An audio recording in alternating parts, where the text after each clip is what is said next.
소영 씨, 이 펜트하우스에서는 당신이 진짜 원하는 걸 할 수 있어요. 12일 동안 단둘이 아무도 방해하지 않을 거예요. 회장님, 그런 말씀을. 지금 당신 눈빛을 보니 저와 같은 생각을 하고 있는 것 같은데, 맞나요? 저는 정말 솔직해져요. 처음 저를 봤을 때부터 느꼈던 그 떨림. 그 순간 저는 알았습니다. 오늘부터 12일간 제 인생이 완전히 달라질 거라는 것을. 이 이야기를 시작하기 전에 빨간 구독 버튼과 좋아요, 그리고 알림 설정까지 꼭 부탁드립니다. 감사합니다. 소영 씨, 서비스가 정말 완벽하네요. 감사합니다, 회장님. 그런데 지금은 근무 시간이 아니잖아요? 죄송하지만 저는 항상 근무 중입니다. 바다 위에서는 내 규칙이 전부예요. 그냥 편하게 앉으세요. 제 이름은 이소영입니다. 올해 36, 결혼 생활은 3년 전에 끝났고 혼자 7살 딸을 키우며 버텨왔죠. 젊었을 땐 크루즈 승무원 유니폼이 저에게는 푸른 바다를, 누비는 자유의 상징이었지만 지금은 생활비를 벌기 위한 현실적인 갑옷 같은 존재가 되어버렸습니다. 그날 배정받은 항해는 일반적인 크루즈가 아니었어요. 회장 전용 펜트하우스 특별 서비스였죠. 아시아 최대 크루즈 회사 오너이자 업계에 떠오르는 강자라 불리는 장민혁 회장이 탑승하는 12일간의 지중해 크루즈였습니다. 42살이라고 하는데 정말 30대 후반 정도로밖에 안 보이는 분이었어요. 날카로운 턱선, 깊은 눈매, 그리고 수백억 단위의 투자를 미소로 성사시키는 카리스마로 유명한 인물이었죠. 회사 내에서도 그분 앞에서는 절대 실수하지 말라는 말이 있을 정도였어요. 저는 이미 몇 번 그의 크루즈에서 일했지만 길게 대화를 나눈 적은 없었습니다. 그날도 그저 안전 절차를 점검하고 요청이 있을 때 필요한 서비스를 제공하는 게 전부일 거라 생각했어요. 크루즈는 로마의 치비타베키아 항구에서 출발했습니다. 천천히 항구를 빠져나가는 순간 육지의 불빛들이 점점 작아지고 곧 검은 바다가 창을 가득 채웠어요. 출항 후 3시간쯤 지났을 때 호출 버튼이 켜졌습니다. 제 근무지는 크루즈 상층부 VIP 서비스 스테이션이었는데 버튼이 켜진 곳을 보니 회장의 펜트하우스 스위트였어요. 문을 열고 들어서자 그는 이미 네이비 재킷을 벗어 소파 옆에 걸어두고 화이트 셔츠 단추 2개를 풀어놓은 상태였습니다. 셔츠 사이로 살짝 드러난 쇄골과 단단한 가슴선, 그리고 은은하게 퍼지는 시트러스 계열 향이 공기를 타고 번졌어요. 위스키 한 잔 줄 수 있나요? 그의 낮고 차분한 목소리에 저는 가볍게 고개를 끄덕였습니다.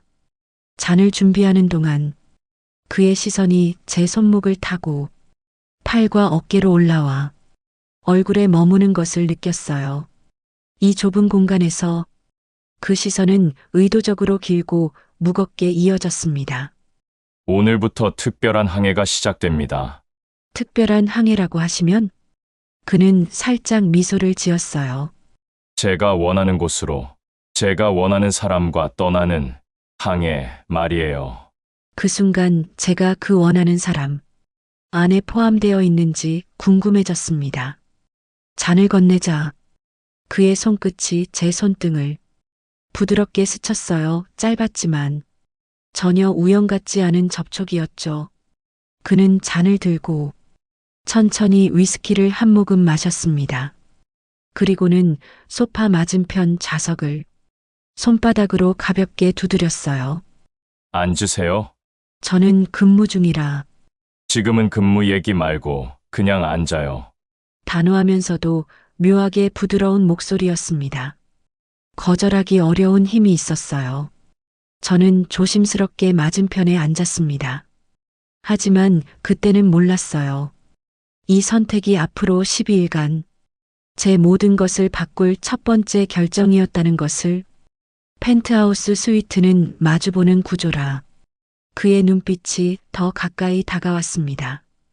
은은한 조명은 따뜻했고 외부 창문 밖에는 별빛만 반짝였어요. 완전히 다른 세상이었죠. 소영 씨, 크루즈에서 일한 지 얼마나 됐나요? 3개월 정도입니다. 그가 미소를 지었어요. 3개월이면 이 배에서 벌어지는 일들은 밖에서 모른다는 것도 알겠네요. 그 말이 갖는 의미를 곱씹는 순간 심장이 더 세게 뛰었습니다.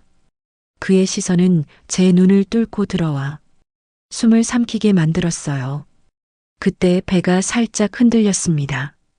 균형을 잃은 제가 자리에서 몸을 기울이자 그는 곧바로 허리를 잡아 부축했어요. 그 손은 생각보다 단단했고 평범한 부축보다 훨씬 깊숙하게 허리선을 감쌌습니다. 조심해요. 다칠 뻔했잖아요. 하지만 그 손은 쉽게 떨어지지 않았어요. 오히려 제 등선을 따라 위로 올라왔다가 다시 제자리로 돌아왔죠. 그가 앞으로 몸을 기울였습니다. 그와 저 사이의 거리가 한 뼘도 채 되지 않았어요. 그의 숨소리가 귀가를 스쳤고 온몸의 신경이 그한 호흡에 집중됐습니다. 소영 씨, 제가 말했나요? 크루즈에서는 제가 원하면 모든 걸 바꿀 수 있다는 거. 그는 잔을 내려놓고 저를 천천히 위아래로 훑었어요. 그 시선은 날카로웠지만 동시에 뜨겁고 노골적이었습니다. 그리고 저는 알았어요. 오늘이 바다 위에서 평생 잊지 못할 일이 시작될 거라는 것을. 그의 시선이 저를 붙잡고 놓아주지 않았습니다. 은은한 조명은 더 낮아졌고 엔진의 규칙적인 진동이 배경음처럼 흐르고 있었어요. 저는 무의식 중에 손끝을 조였습니다. 제 안에 무언가가 불안과 기대를 동시에 품고 요동쳤어요. 그는 위스키를 한 모금 더 마시고 잔을 내려놓았습니다. 그리고 몸을 살짝 뒤로 기대며 저를 바라봤어요. 소영 씨, 이 항해가 얼마나 남았는지 알죠? 저는 숨을 고르며 대답했습니다. 12일 정도요. 그는 미소를 지었어요. 충분하네요. 그 한마디에 숨이 막혔습니다. 충분하다는 말이 단순히 항해의 시간을 뜻하는 건 아니라는 걸 직감했어요. 그는 천천히 자리에서 일어나 제 쪽으로 다가왔습니다. 발걸음은 느렸지만 단호했고 저는 자리에서 일어날 타이밍을 놓쳤어요. 배가 가볍게 흔들리며 그가 한 발짝 더 가까워졌습니다. 우리는 이제 한 팔 간격도 남지 않은 거리에 있었어요. 이 크루즈에는 내가 모르는 공간이 많아. 그는 그렇게 말하며 옆쪽 슬라이딩 도어를 열었습니다. 그 안에는 작은 침실이 있었어요. 부드러운 크림색 조명과 맞춤 제작된 킹사이즈 침대, 그리고 옆에는 미니바와 작은 소파까지 좁지만 은밀하고 고급스러운 공간이었습니다. 그는 도어를 활짝 열어둔 채 저를 바라봤어요. 이리 와봐. 그의 목소리는 낮았지만 분명히 도전적으로 들렸습니다.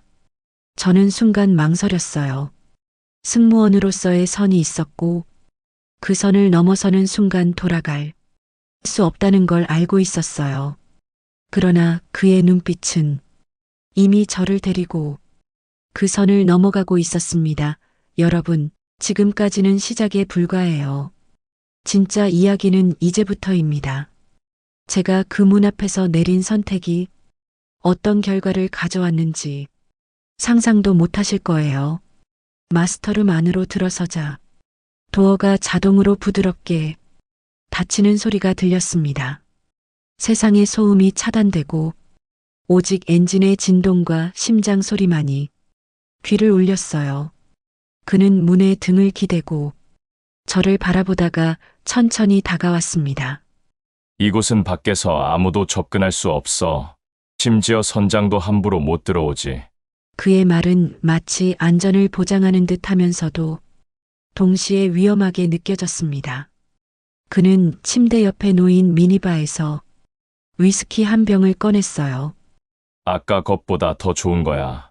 특별한 항해에만 여는 거야. 그는 병마개를 따고 위스키를 잔에 따랐습니다.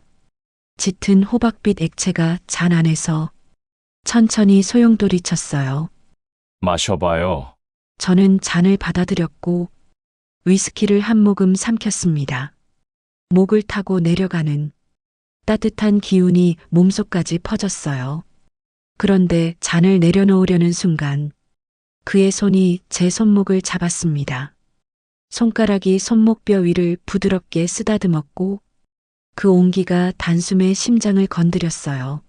소영 씨, 제가 오늘 당신을 이 자리에 부른 건 우연이 아니에요. 그의 말투가 바뀌었어요. 그리고 그의 눈동자는 흔들림이 없었습니다. 저는 억지로 웃음을 지으며 물었어요. 그럼 무슨 이유죠? 당신을 더 알고 싶어서. 그리고 제가 원하는 걸 더 확실히 하기 위해서요. 그 순간 배가 살짝 흔들렸습니다. 저는 반사적으로 그의 팔을 잡았고 그는 그 틈을 놓치지 않고 저를 가까이 끌어당겼어요. 그의 숨결이 제 뺨을 스쳤습니다. 떨고 있네요. 그의 속삭임은 저를 더 불안하게 동시에 더 빠져들게 만들었어요. 저는 그를 밀어내지 않았습니다. 오히려 심장이 더 빨리 뛰는 걸 느끼며 그의 눈을 똑바로 바라봤어요. 침대 옆에 서 있는 우리는 서로의 체온을 그대로 느낄 수 있는 거리였습니다. 그는 한 손을 제 허리에 얹었고 다른 손은 잔을 빼앗아 테이블에 내려놓았어요. 그리고 아주 천천히 그러나 확실하게 저를 침대 쪽으로 이끌었습니다. 침대 위에는 이미 턴다운 서비스가 된 듯한 부드러운 시트가 깔려 있었어요. 저는 여전히 무언가를 망설이고 있었지만 그의 눈빛은 그 망설임마저 허락인 것처럼 받아들이고 있었습니다. 그는 저를 침대에 앉힌 뒤 맞은편 소파에 앉아 잠시 저를 바라봤어요. 그리고 낮게 말했습니다. 여기서는 시간도 규칙도 밖에 시선도 없어요.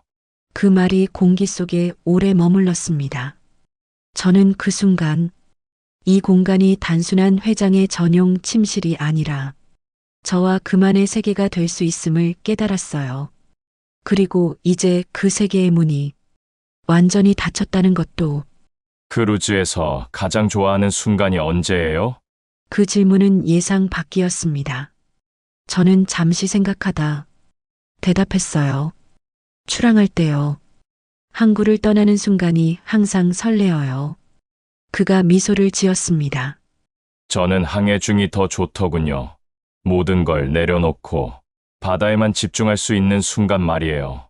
그 대답은 평범한 듯 했지만 묘하게 이 대화가 단순한 크루즈 이야기가 아니라는 것을 느끼게 했어요.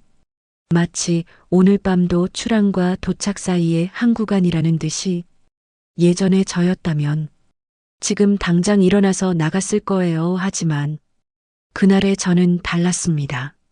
무언가가 바뀌고 있었어요. 그리고 그 변화가 두렵지만은 않았습니다. 하지만 진짜 놀라운 일은 아직 시작되지도 않았어요. 그가 다음에 보여준 것은 여러분 정말 상상도 못하실 거예요.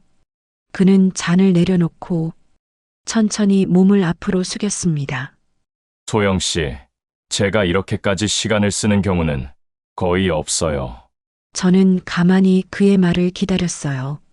하지만 당신은 첫날부터 기억에 남았어요? 시선 처리, 서비스 자세, 심지어 걸음걸이까지. 그 말이 저를 묶어두는 끈처럼 느껴졌습니다. 배가 부드럽게 흔들렸어요. 마치 바다가 우리를 가볍게 흔들어 깨우는 듯 했습니다.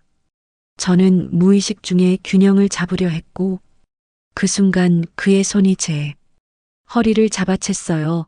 강하게, 그러나 결코 거칠지 않게. 그 손길 안에는 소유와 보호가 동시에 담겨 있었습니다. 괜찮아요? 그의 목소리는 낮고 부드러웠지만 그 속에는 분명한 확신이 깔려 있었어요. 저는 그의 가까운 숨결에 눈을 마주칠 수밖에 없었습니다. 눈동자가 너무 가까워서 그 안에 제 자신이 비치는 걸 볼 수 있었어요. 그리고 그 순간 깨달았습니다. 이 사람은 단순히 저를 보고 있는 게 아니라 저를 읽고 있었어요. 제가 지금 어떤 생각을 하고 있는지, 어떤 선택을 할지 이미 알고 있는 듯 했습니다. 소영 씨. 그는 제 이름을 부르며 손을 등 위로 천천히 올렸어요. 손바닥이 등을 타고 어깨까지 올라오는 그 짧은 순간이 유난히 길게 느껴졌습니다. 크루즈에서 비밀을 지키는 건 기본이에요. 하지만 우리만 아는 비밀이라면 더 특별하지 않을까요? 그 말은 저를 시험하는 듯 했고, 동시에 이미 대답을 알고 있는 사람의 여유가 담겨 있었어요. 저는 잔을 들어 남은 위스키를 한 모금에 삼켰습니다. 목을 타고 내려가는 위스키의 열기가 곧 심장의 열기로 바뀌었어요. 그는 그 모습을 지켜보다가 미소를 지었습니다. 좋아요. 이제 표정이 조금 달라졌네요. 그는 자리에서 일어나 침대 옆에 섰어요. 그리고 아주 천천히 손을 내밀었습니다. 저는 순간 숨을 들이마셨어요. 그 손은 강요하지 않았지만 거절할 수 없는 힘이 있었습니다. 손을 잡자 그는 가볍게 저를 일으켜 세웠어요. 우리는 서로를 마주본 채 한동안 아무 말도 하지 않았습니다. 대신 엔진의 진동과 우리의 호흡이 대화를 대신했어요. 그는 제 손을 놓지 않고 침대 헤드보드 쪽으로 한 걸음씩 이끌었습니다. 발걸음이 느린 이유는 마치 그 사이사이의 공기를 모두 기억하려는 듯 했기 때문이었어요. 창밖으로는 프랑스 니스의 해안선이 보였습니다. 반짝이는 불빛들이 수평선을 따라 늘어서 있었고 우리는 그 아름다운 야경을 배경으로 서 있었어요. 바다에서 가장 아름다운 순간이 언제인지 알아요? 그가 창 쪽을 바라보며 물었습니다. 모르겠어요. 지금 같은 순간이에요. 모든 게 완벽하게 맞아떨어지는 순간. 그는 저를 바라보며 말했어요. 그 눈빛에는 더 이상 어떠한 망설임도 없었습니다. 그리고 침대 가장자리에 이르렀을 때 그는 멈췄어요. 저를 내려다보는 눈빛에는 이제 어떠한 장벽도 없었습니다. 여기서부터는 당신의 선택이에요. 그 말이 공기 속에 가라앉았습니다. 저는 그 순간 바깥의 차가운 밤바다와 안쪽의 따뜻한 온기 사이에서 선택해야 했어요. 그런데 놀라운 건 제가 이미 마음을 정하고 있었다는 거였어요. 어쩌면 처음 그를 봤을 때부터, 아니, 이 배에 올라탔을 때부터 이미 결정되어 있었는지도 모르겠습니다. 여러분, 제가 그때 내린 선택이 뭐였는지 다음에서 확인하실 수 있을 거예요. 정말 돌이킬 수 없는 순간이었어요. 그의 말이 공기 속에서 잔잔하게 흔들리고 있었습니다. 그 순간 저는 비행 중 창밖으로 보이는 어두운 바다 사이 별빛을 보았어요. 바깥은 차가운 새벽 바다와 완벽한 침묵, 안쪽은 저와 그만이 공유하는 따뜻한 숨과 긴장된 맥박. 저는 그 안쪽을 선택했습니다. 발끝이 미세하게 움직였고 그것은 곧 그가 제 손을 조금 더 강하게 쥐게 만들었어요. 그의 눈빛은 제가 내린 결정을 확인하고 있었습니다. 그는 한 걸음 가까이 다가왔어요. 이제 우리 사이엔 숨소리 외에 아무것도 없었습니다. 그 숨이 부딪히며 만들어내는 미세한 온도가 좁은 마스터룸 안을 천천히 채웠어요. 그는 고개를 숙여 제 눈높이와 맞췄습니다. 이 순간을 기억하게 될 거예요. 그 한마디에 마치 바다 위에서 시계가 멈춘 듯 시간 감각이 사라졌어요. 그는 저를 침대 가장자리에 앉히고 맞은편에 서서 천천히 시선을 움직였습니다. 마치 제 표정, 어깨의 긴장, 손끝에 미세한 떨림까지 전부 기록하려는 듯 저는 애써 시선을 피하지 않았어요. 그와 시선을 맞추는 것이 이 순간의 유일한 대화였고 그 눈빛 안에서 제 불안을 이해받는 기분이 들었습니다. 그는 침대 옆에 놓인 잔을 다시 건넸어요. 마셔요. 긴장을 조금은 풀어야죠. 위스키는 더 이상 단순한 음료가 아니었습니다. 목을 타고 내려가면서 제 안의 모든 경계선을 부드럽게 녹여내렸어요. 저는 잔을 내려놓았고 그는 그 틈을 놓치지 않고 제 손을 다시 잡았습니다. 이번엔 손바닥이 맞닿은 채였어요. 손가락 사이로 전해지는 체온이 마치 오래전부터 알고 있던 온도처럼 익숙하게 느껴졌습니다. 소영 씨, 바다 위에서는 규칙이 다르다는 거 알아요? 그는 조용히 말을 이었어요.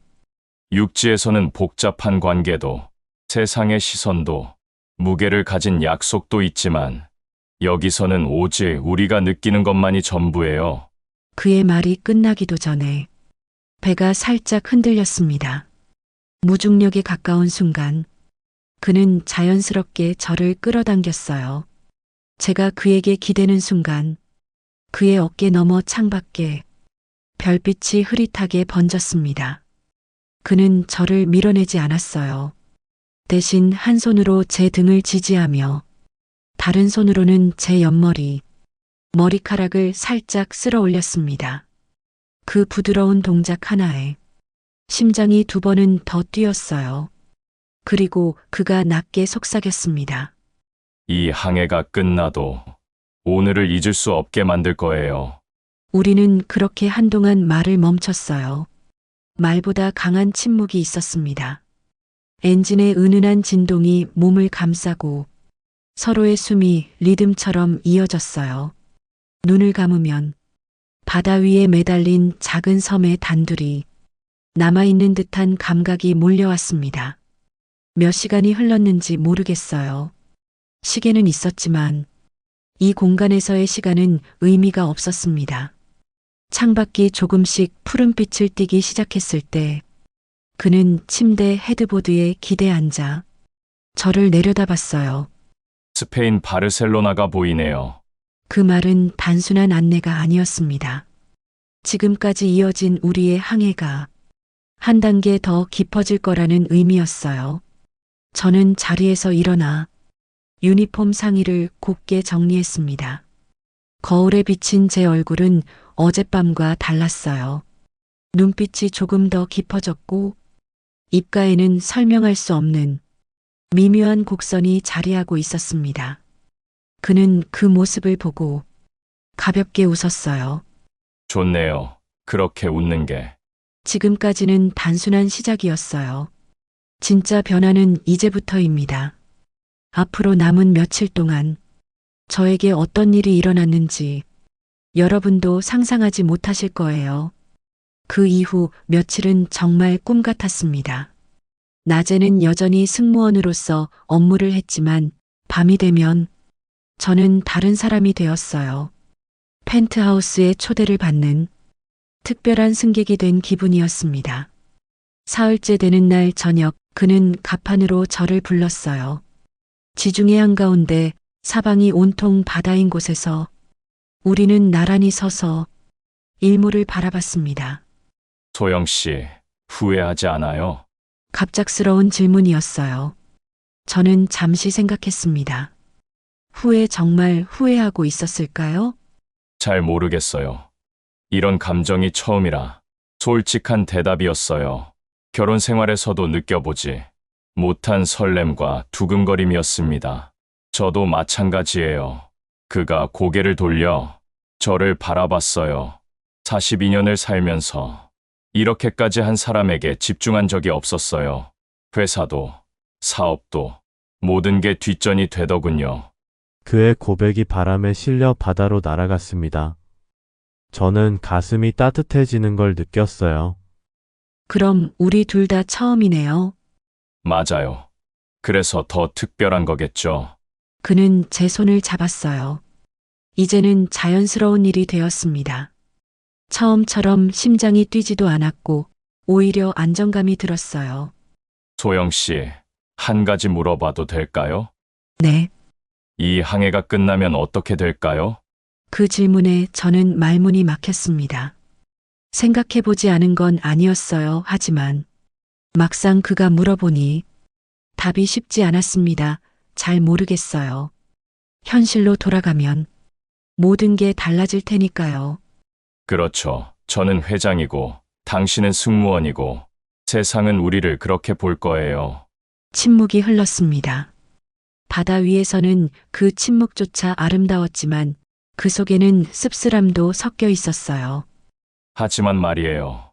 그가 다시 입을 열었습니다. 이 일주일이 저에게는 정말 소중해요. 나이 차이도, 지위 차이도 상관없이 그냥 남자와 여자로 만날 수 있었던 시간. 저도요. 저는 진심으로 대답했어요. 딸을 키우면서 저 자신을 잃어버렸다고 생각했는데 여기서 다시 찾은 것 같아요. 여자로서의 저를요. 그가 제 어깨를 가볍게 안았습니다. 포옹이라기보다는 위로에 가까웠어요.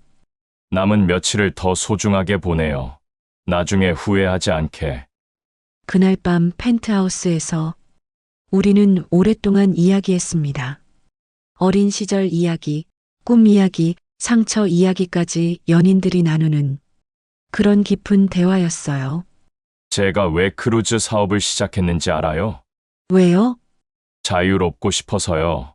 육지에 묶여 있으면 답답했거든요. 바다 위에서는 모든 게 가능할 것 같았어요. 지금도 그렇게 생각해요? 그가 웃었습니다. 지금은 더 확실해졌어요. 당신을 만난 후로는요. 그런 대화들이 쌓이면서 우리 사이의 거리는 더욱 가까워졌어요. 더 이상 회장과 승무원이 아니라 정말로 남자와 여자였습니다. 다섯째 날 예상치 못한 일이 일어났어요. 다른 승무원이 저에게 물어봤습니다.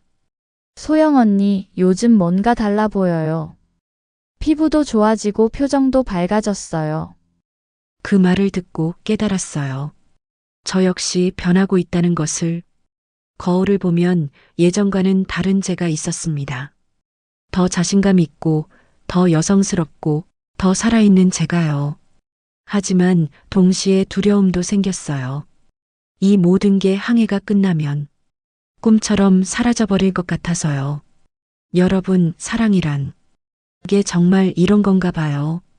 행복하면서도 불안하고 꿈 같으면서도 현실적이고 그런데 정말 중요한 건 마지막 날에 일어났어요. 그날의 일은 정말 잊을 수 없을 거예요. 마지막 날이 왔습니다.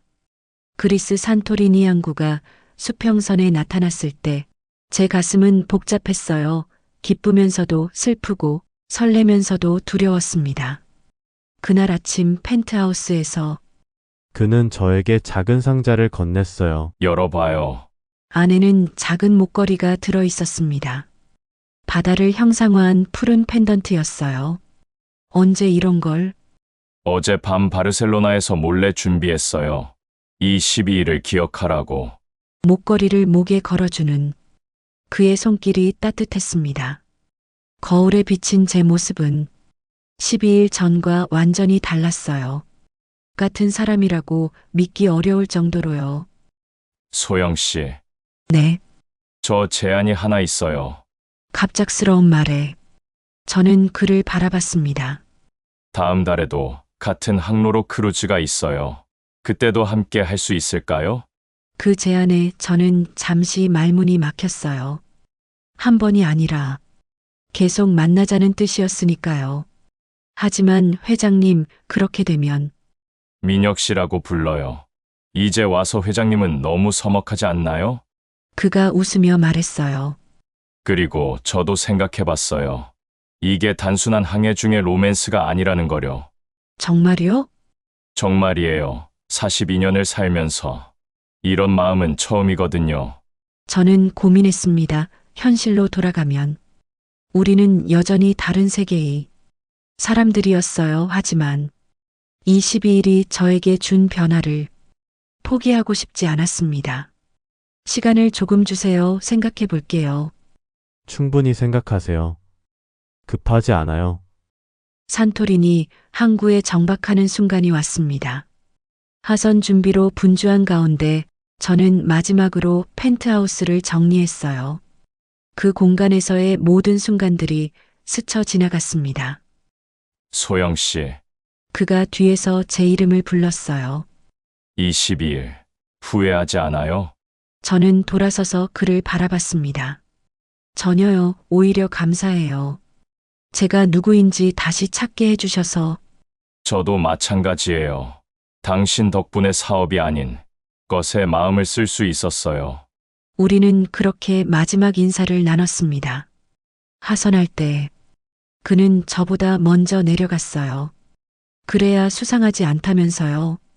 항구에서 그를 마지막으로 본 순간 저는 확신했습니다. 이 만남이 끝이 아니라 시작이라는 것을요. 집으로 돌아와서 딸을 안았을 때 딸이 말했어요. 엄마, 뭔가 달라졌어요. 더 예뻐진 것 같아요. 아이들은 정말 순수하게 진실을 말하는 것 같아요. 저는 정말 달라졌습니다. 단순히 외모가 아니라 내면부터요. 일주일 후 그에게서 연락이 왔습니다. 다음 크루즈 일정을 보냈어요. 같이 갈 수 있나요? 저는 더 이상 망설이지 않았어요. 네, 함께 가요. 그렇게 우리의 두 번째 항해가 시작됐습니다. 그리고 세 번째, 네 번째, 이제는 1년이 넘었어요. 저는 여전히 크루즈 승무원이고 그는 여전히 회장이지만 바다 위에서만큼은 우리는 그냥 남자와 여자입니다. 때로는 현실의 벽이 느껴질 때도 있어요. 하지만 그럴 때마다 목에 걸린 이 펜던트를 만지면서 생각합니다. 사랑에는 나이도 지위도 상관없다는 것을요. 여러분, 인생은 정말 예측할 수 없는 것 같아요. 생계를 위해 다시 시작한 일이 저에게 이런 선물을 안겨줄 줄 누가 알았겠어요? 36의 나이에 처음으로 진짜 사랑을 느끼게 될 줄 누가 알았겠어요? 혹시 지금 힘든 시간을 보내고 계신 분들이 있다면 포기하지 마세요. 언제 어디서 인생이 바뀔지 모르거든요. 저처럼 바다 위에서요. 아니면 다른 어떤 곳에서든요. 사랑은 나이를 가리지 않습니다. 상황도 가리지 않아요. 중요한 건 그 순간을 놓치지 않는 용기입니다. 황혼의 깊이 있는 이야기들을 계속 보시려면 구독과 알림 설정으로 함께 해주세요. 그리고 좋아요로 응원해주세요. 여러분의 작은 관심이 제가 영상을 제작하는데 큰 힘이 됩니다. 인생의 황혼에서 다시 피는 늦은 사랑, 우리 모두가 경험할 수 있는 외로움, 그리고 용기에 대해 이야기하는 모두의 황혼이었습니다.